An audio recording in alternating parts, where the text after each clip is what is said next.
Well, let me welcome you all back. We're about to get started here. We have a real treat for you. I want to introduce Dave Sackett, who is a founding partner of the Terrence Group. He's got a world of polling and political experience. I believe if I could count that high, there would be 30 members, senators, governors, all from the Republican Party. So, but however, this question is not one of partisan interest so much as an all-American kind of interest. And I want to start by asking you a question about the poll you're going to show us. Now, it's my sense is that in the future, we're going to see that most Americans are bicycling to their rental unit. Now, is that what the poll shows? Not quite. Just to remind everybody, we were commissioned to do a national survey of voters about home ownership, and this is important. This is not the adult population. This is not homeowners. These are likely registered voters. So what we're looking at is a sampling of people who are going to turn out and vote in the 2012 presidential election, so that you look at different pieces of data, and again, the results and the answers you get are based in large measure on the sort of groups of people that you talk to. But this was a survey of N equals 1,000 registered likely voters nationally, so reflects the 2012 voting electorate.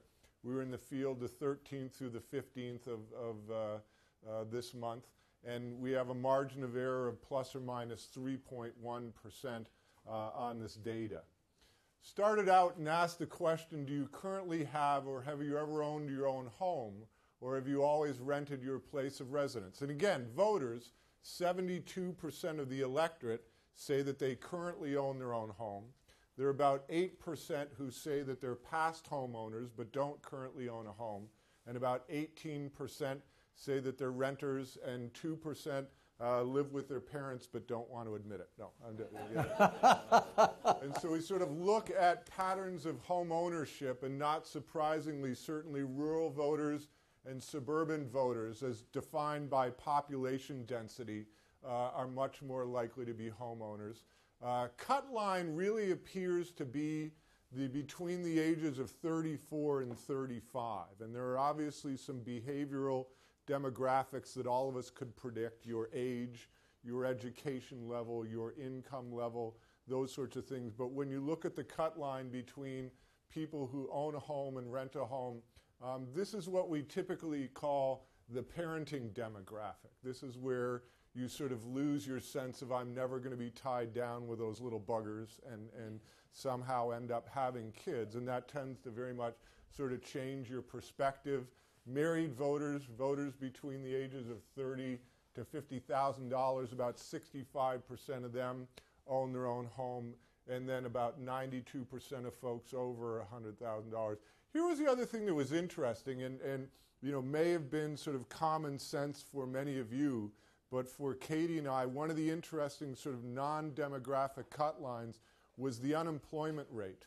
And if you live in a state where the current unemployment rate is below 10%, the likelihood that you would own your home is much higher than if you live in a state where the unemployment rate is over 10%. So that you see, if you're living in a state where there are less than 10% unemployment, about 74% of those folks own their own home. Whereas if you're living in a state where the unemployment is over 10%, a little over a quarter of those folks are currently renting their home. And obviously, ethnicity plays a role. Just over a third of African American voters, 34%, and about 43% of Hispanic voters currently are renting their home right now. Amongst those who do own their home, we asked if you're a current homeowner or were a past homeowner, so we had about an N of N equals 808. We asked them what kind of mortgage did they purchase on the first home that they had. And you see just under 2/3 of the electorate, 63%, said that they had a 30-year fixed mortgage. About 11% say that they had a 15-year fixed mortgage. 6% said that they had an ARM.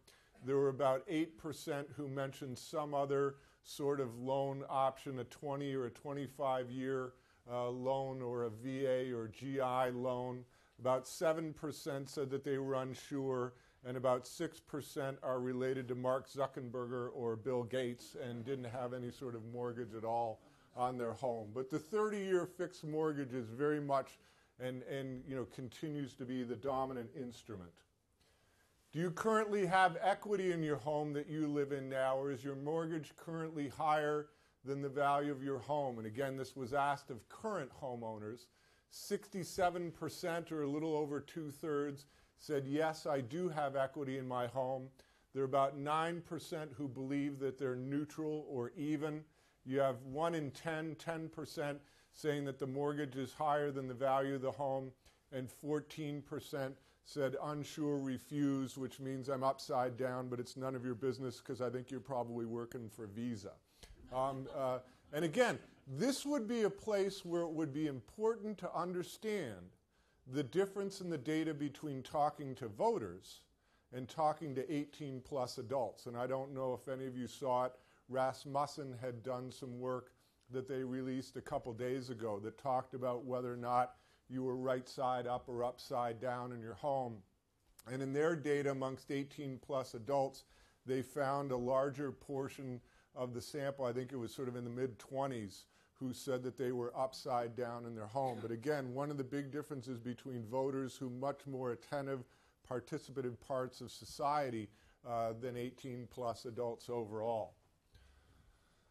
Do you plan to purchase your own home sometime in the future? And this was asked of anybody who said that they were a past homeowner but not currently, somebody who said that they were a renter, or somebody who said that they were others. So the cell size wasn't huge. It was about N equals 280 interviewers.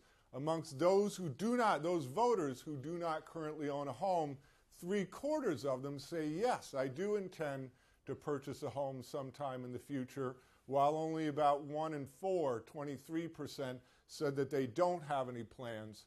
And again, interesting here to see if you owned a home and currently no longer do, you're much more likely, obviously, to be a senior citizen and have decided that things in Boca are really nice and I'll stay with the condo. I don't want to buy another house. So a majority of past homeowners, 55%, said that they didn't intend to purchase a new home. But look at these numbers amongst those under the age of 45 years old, amongst single voters, amongst those with children under the age of 18 in their households, and both look at the numbers amongst both African American voters and Hispanic voters. There's a real desire or urging to purchase a home in the future, and amongst those who are renting their current home, 85% of those folks said, yes, I do intend to purchase a home at some time in the near future. Which of the following would you say is the biggest factor that's keeping you from purchasing a home? And again, this was a question that was asked of people who do not currently own a home. 29%, the number one response, said that it was their salary or wage level that was keeping them from purchasing a home. About 23% mentioned cost, and you see that about 10% specifically mentioned the price of the home, 9% talked about down payments, and only about 4% focused on either maintenance or insurance. 14% said it was their credit rating, and about 18% focused on some other distance to work, settled in current situation, a student, healthcare situation, that sort of stuff. But you see it's very much driven by their socioeconomics, and only about 13% said, look, I really don't have any interest in owning a home. We then said, using a scale from 0 to 10, where 0 means that this is not at all important to you, and 10 means that it's extremely important to you, how important would you say that home ownership is to you personally? When we look at these sorts of 10-scale questions, either in the realm of public policy or in the realm of politics, we generally look for a mean score, a mean rating of 7.0 in order to consider something important. And what you see here is a very, very high mean score. You have an 8.59, essentially an 8.60 mean score. If you were a political candidate, you would take 80 cents out of every advertising dollar that you had and run it on that message, because it would be sort of that important to you. And so the electorate is really saying that home ownership is something that really is very important to them. You have almost 2/3 of the electorate, 62%, saying that it's extremely important to them. Another 24% saying very important. And even when you combine the somewhat and the not at all important, you have less than 2 in 10 voters across this country who are saying that home ownership is not something that's important to them. And again, you look at the list of folks who say that it's extremely important to them overall, amongst not much difference between rural and urban voters. The two very different groups of folks. The level of importance is not very different at all. Very high numbers amongst African American voters, 69%. And then even amongst renters and past homeowners, about 42%, about 41% say that home ownership is something that's extremely important to them themselves. Would you say that home ownership is more important, just as important, or less important than it was 5 years ago? And in order to avoid pattern response bias, half of the people were read the list in this order: more important, just as important, less important.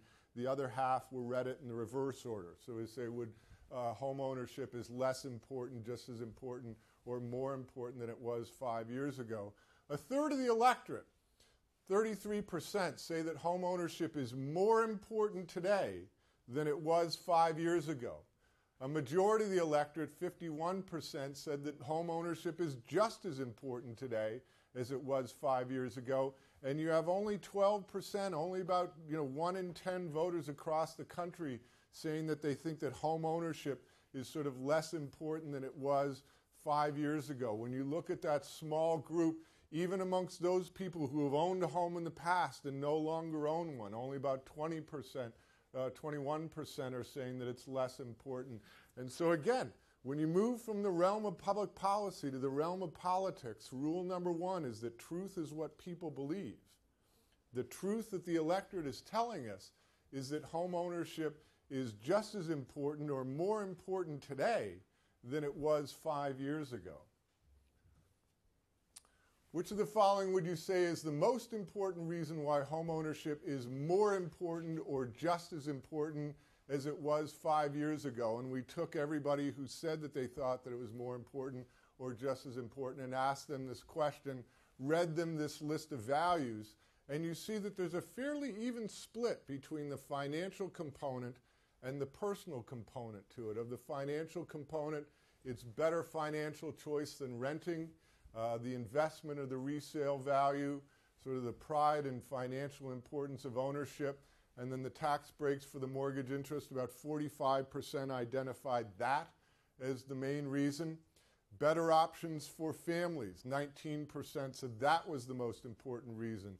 Security and safety, privacy, and then other reasons. But you really did have an even split, and this is not just a financial issue for people. It's one in terms of personal safety and well-being of the family unit. Which of the following reasons would you say is most important why home ownership is less important? And again, this was asked to that small chunk of the electorate who said that they thought that it had grown less important. There's nothing that's truly dominant here. Only about 18% of those folks said that it was because they believe that house prices are going down. About 13% talked about it being a poor investment. And then you had about 39% that really were focused on costs, real estate taxes, expense, maintenance costs, down payment, insurance costs. And then about 16% who were focused on sort of their work situation, job flexibility, and worries or concerns about having to move or being transferred. 4% who talked about the difficulty of finding something close to their work, and then about 13% said had another reason. Now we got into the split samples, and again, this is one where we would take half of the sample, 500 of the interviews, and ask them one specific question, and we would take the other half of the sample, or the other 500 interviews, and ask them in a different format. We say, here's a statement that some people in this country agree with and others disagree with. Please listen as I read the statement and tell me if you agree or disagree. Half of the sample said, do you believe that increasing home ownership should be a national priority? And when you look at that, only a bare majority, about 54%, said that they would agree with the contention or assertion that increasing home ownership should be a national priority. When you look at where the agreement was there, this tended to affect younger voters and single voters to a greater extent. Over 60% of younger voters, particularly women under the age of 45, single voters, very strong levels of agreement amongst both African American voters and Hispanic voters saying that. We then took the other half of the sample and said, okay, would you agree or disagree, or do you believe that home ownership is part of the American dream? And look at how much dramatically higher it is. 91%, fundamentally 9 out of every 10 voters accepts or believes the contention that home ownership is part of the American dream. 81% strongly believe that to be the case. 80% agreement, more likely to say no, not really, even amongst men under the age of 45 years old, and fathers, only 21%. So there's a very strong belief across the entire electorate that home ownership is part of the American dream for folks. We also took a look at some name IDs. Here's another thing that I was surprised with. You all talk about Fannie Mae and Freddie Mac every single day, and it's part of your sort of nomenclature. I wasn't sure how much the electorate would know or recognize. You want a reason not to sleep at night. Think about this. Of everybody who's going to cast a vote for Congress in this country in 2012, half of them are going to go into the polling place, go into the booth, close the curtain, look at the ballot, and ask themselves the difficult or complicated question of, do I recognize either of these names? And that is as far as they're ever going to get in terms of the information that they need to make decisions. So we look at how branded these two entities are amongst the entire electorate. Fannie Mae, 91% of voters recognize that name. Fannie Mae has a higher name ID than Joe Biden does. Fannie Mae has 3 times the name ID that John Boehner, Nancy Pelosi, or Harry Reid does. People recognize these names. They're branded. Same for Freddie Mac. And they're not confusing this with a hamburger place. 86% of voters recognize the name of this entity. Now, they're both in horrible shape in terms of how people perceive them. There's not a lot of difference between the two. You see for Fannie Mae about 22% say that they have a favorable impression, 17% say that Freddie Mac has a favorable impression. So we've quantified that part of the electorate that works in the real estate industry. So it's somewhere at about 19.5%. But the huge chunk of the electorate, 50%, have an unfavorable impression to these entities. If this was a politician, they wouldn't get elected if they cured cancer 3 days before Election Day. When you're dead, you're at a 1-to-1 favorable-unfavorable rating. These guys are just in horrible, horrible shape. And again, truth is what people believe. So as you think about, as you talk, part of the purpose of this is as you folks begin to talk about policy ideas and proposals and things like that, recognize that the truth that people believe is that these are entities that are horribly broken and need to be fixed or changed or altered in some way before voters will have any kind of level of confidence in them. The role of the federal government. And again, this was a split sample where we said, do you think that in terms of the role of the federal government, we took half the sample and we said, do you think that the federal government is too involved at the right level, or not involved enough in developing policies that help assist in home ownership? So what is the role? Do you think the role of the federal government in helping develop policies that assist in home ownership? 42% of the electorate believes that they're too involved. 21% believe that they're involved at the right level, and 30% say that they're not involved enough. So a bare majority think that the status quo is either correct or there needs to be a little bit more involvement, but there's a big chunk of the electorate who believes that they're too involved. If you said, I'll give you $5 if you can articulate one specific reason why they're too involved, I would have a pocket full of $5 bills, because they don't know. But it's the truth that they believe. There's a level of suspicion and concern that the federal government is too involved in home ownership. We took the other half of the sample and we said, okay, do you think that the federal government is too involved at the right level, or not involved enough in developing policies regarding mortgages and financing of home purchases? And we see that there's not much difference here when you talk about assisting in home ownership and developing policies regarding mortgage. You only have a 3-point difference there, no real difference there. And again, only about 53% saying that they're either involved the right amount or not involved enough. But there's no big distinction in the minds of the electorate between policies on assisting in home ownership and policies regarding mortgages and financing. Now, this is where we get to, there are two questions here. A simple question, do you like puppies? Would you favor or oppose the federal government removing itself from mortgage finance? Almost a plurality, 49% said yes, I think that's a good idea. The federal government can't organize a one-car motorcade. They take our stimulus money and give it to companies that are going bankrupt, and there's too much spending and all that sort of stuff. So get them out of it, because I don't understand the consequences, but it sounds, on the face of it, like a pretty good idea, and only about 40% say that they're opposed to it. There are only 11% who think that they're unsure, say they're unsure.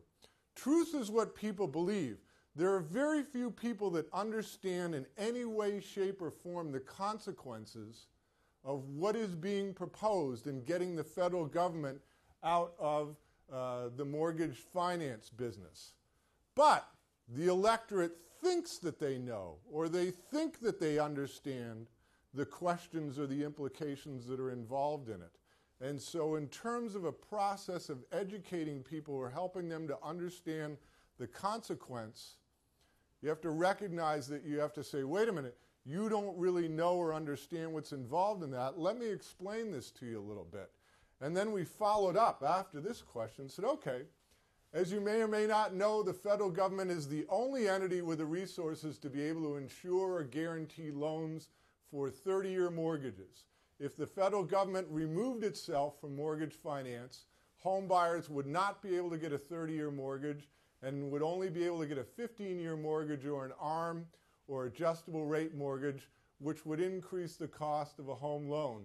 Knowing this, would you favor or oppose the government removing itself from mortgage finance if you knew that it would mean the cost of home loan would increase and 30-year mortgages would no longer be available? So we go from 49% saying it would be a good idea for the government to get out of the mortgage business to, when you explain to them what the implications or the impact are, all of a sudden the good idea drops down to about 29%, and over 6 in 10 voters say, wait a minute, I didn't realize that that would be the consequence of those folks getting out of that, and I need to get away from that. So you only had, you had a third of the electorate that was sort of hard opposed to the government getting out of the mortgage finance business. Big numbers, particularly out in the western part of the country, in the mountain states regions, the Colorados, Idahos, Nevadas, that area. Out in the west, Oregon, Washington State, California, Florida, all of the big states were fairly significantly opposed. And then who were the people that we switched? Who were the people for whom that additional piece of information about what would happen to the 30-year fixed mortgage that we persuaded?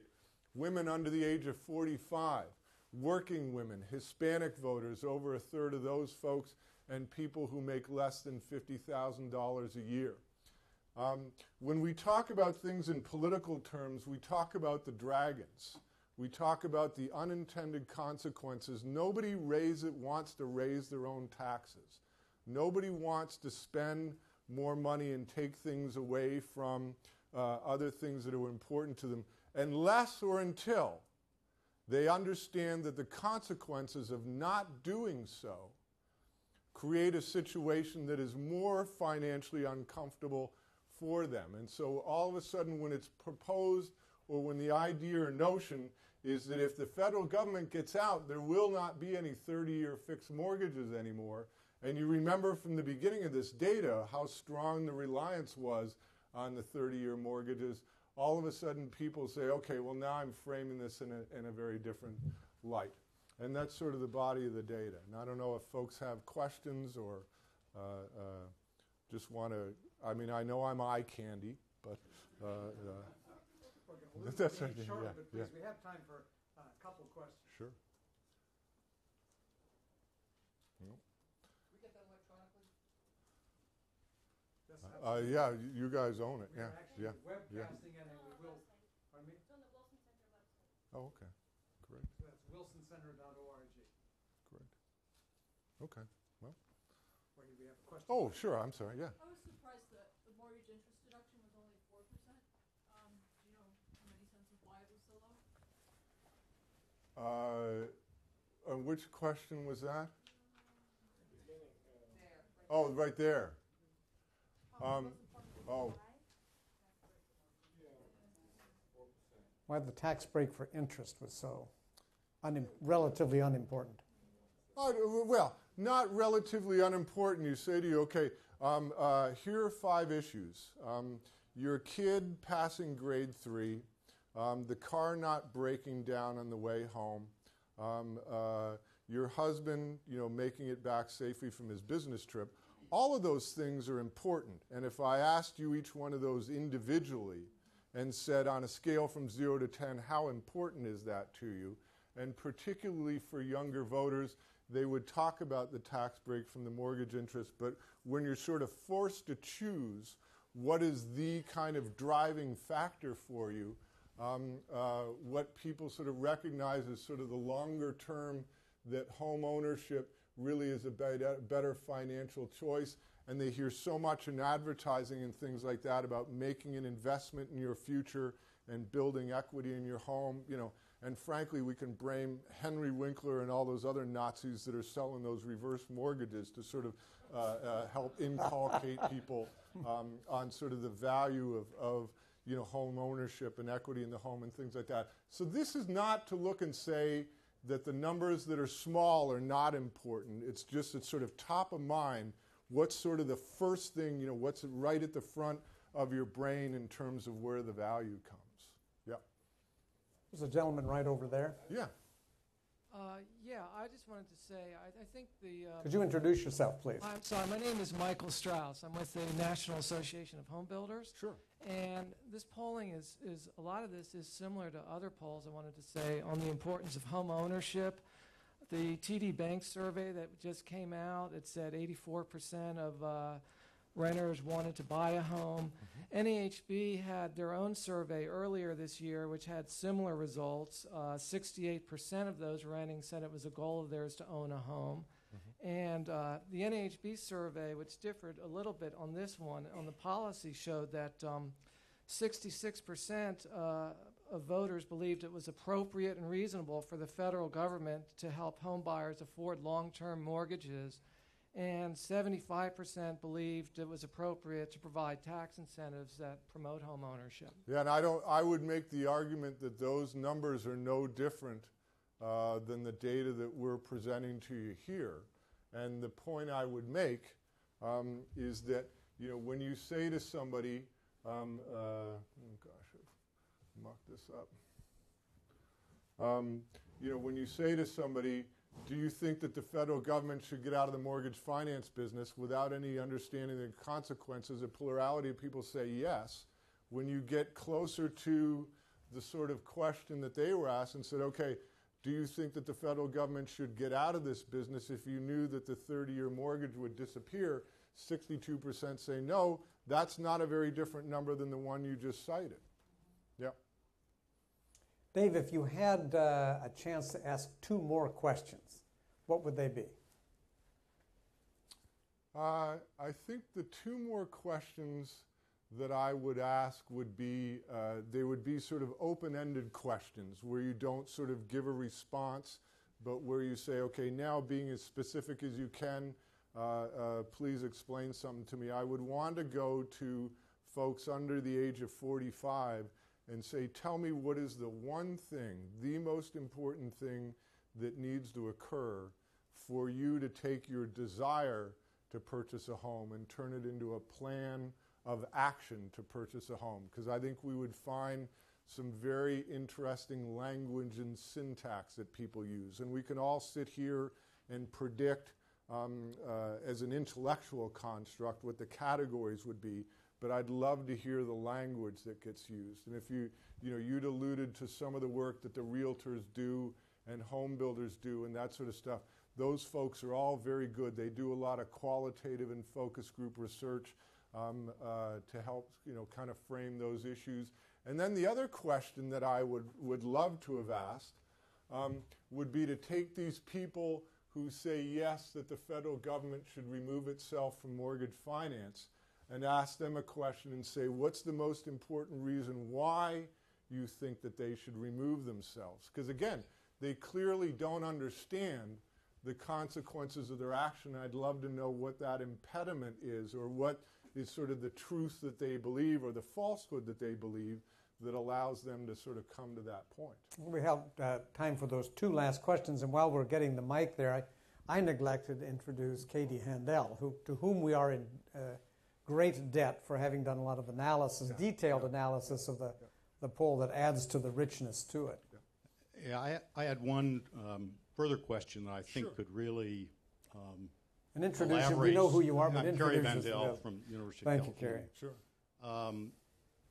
The one question that I think probably ought to be at the very end of this is just how does this area of policy or of concern rank in your overall? Oh, it would rank very low. I mean, I already know. I mean, I look, Katie and I probably look at, 20 different statewide surveys every week. And right now, if you say, what's the most important issue facing the country? What's the issue that you want your senator, your congressman, your governor to deal with? Number one, jobs and economic development. And number two is spending and debt. And when people are worried or concerned about their own personal financial situation and their pocketbook, all of their sort of and I don't mean this in a pejorative way, but sort of the quality of life issues like your home ownership and your kids' education, that sort of stuff, all moves way down, sort of the food chain. So the median voter is not going to pay much attention to their strong attitudes here. Is that no, I mean, voters will respond to problems and threats. Nobody turns out to vote to say, you did a great job, I'm going to pat you on the back, here's a lollipop. Voters turn out to say, here's what I'm scared or worried about.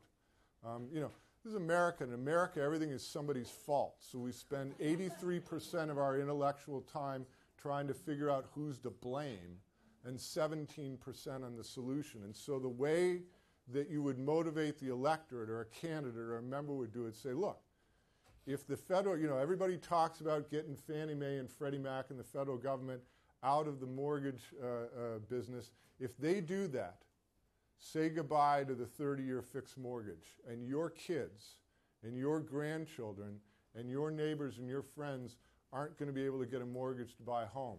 Then they will respond or react to that sort of fear of the unintended consequences.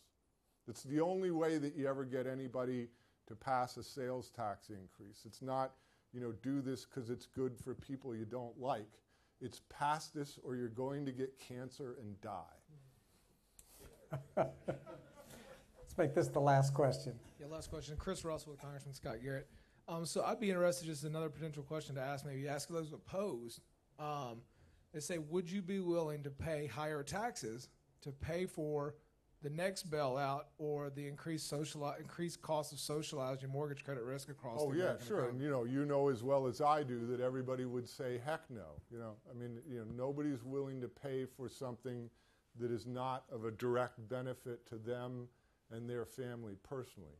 I could come back and say, would you be willing to pay higher taxes if you knew it was the only way that your children would be able to have a 30-year mortgage and be able to purchase a home before that way? But you know as well as I do that nobody's going to pay higher taxes to benefit somebody else and not themselves. Yeah. So one little paradox in the discussion.